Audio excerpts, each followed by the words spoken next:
بسم اللہ الرحمن الرحیم۔ آپ دیکھ رہے ہیں مفتی عزیر گل سکھروی یوٹیوب چینل،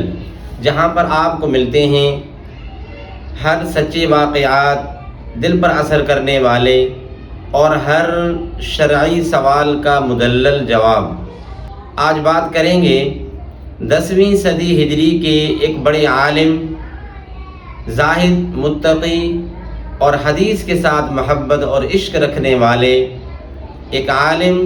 شیخ عبدالحق محدث دہلوی کے متعلق، جن کی سن پیدائش ہے 958 ہجری اور ان کی وفات ہے 1052 ہجری میں۔ ان کی بہت بڑی دین کے اندر خدمات ہیں، کئی ساری ان کی تصانیف ہیں، جن میں سے مشہور جو کتابیں انہوں نے لکھی ہیں ان میں سر فہرست اشعۃ اللمعات ہے، جو مشکات المصابیح کی شرح ہے۔ اسی طرح ان کی کتابیں مدارج النبوت، اور اسی طرح ان کی ایک کتاب اخبار الاخیار، ما ثبت بالسنہ، اور بھی کئی سارے کتب جو انہوں نے لکھی ہیں جو آج بھی مدارس کے اندر پڑھائی جاتی ہیں۔ شیخ عبدالحق محدث دہلوی رحمہ اللہ ہندوستان کے اندر جو ہے وہ دین کی خدمت کرتے رہے، لیکن اس سے پہلے انہوں نے جو ہے تعلیم حاصل کی ہے وہ مدینہ منورہ میں، اور وہاں پر جو زندگی ان کی گزر رہی تھی، حدیث پڑھ رہے تھے، پھر حدیث کی خدمت بھی کرتے رہے، تو زندگی کچھ فقر فاقہ کی مالی اعتبار سے تھی، ذرا تکلیف ہو رہی تھی۔ ایک مرتبہ نبی علیہ الصلوۃ والسلام کی خواب میں زیارت ہوئی، لیکن یہ بتاتا ہوا چلوں کہ جیسے بھی حالات معیشت کے اعتبار سے تنگی کے تھے، لیکن کبھی بھی انہوں نے حدیث کے سبق کو نہیں چھوڑا، اور اسی طرح جو ہے روضہ اقدس کی، روضہ رسول کی زیارت کو کبھی ترک نہیں کیا۔ ان حالات کے باوجود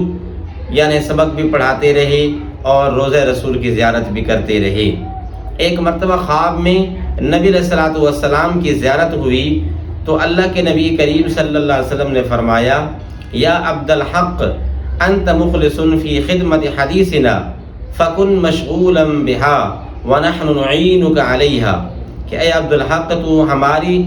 حدیث کی خدمت میں مخلص ہے، اخلاص والا ہے، اسی کام میں لگا رہا، ہم تیری حالت کی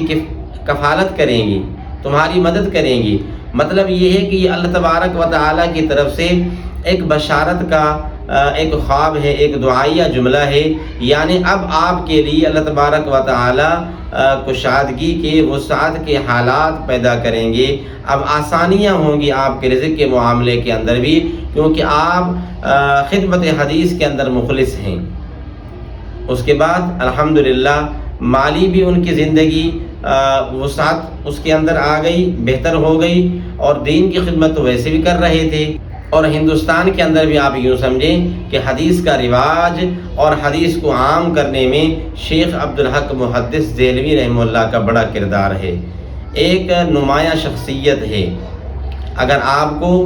ہماری یہ ویڈیو پسند آئی ہے تو لائک کریں، شیئر کریں، سبسکرائب کرنا نہ بھولیں۔ السلام علیکم ورحمۃ اللہ وبرکاتہ۔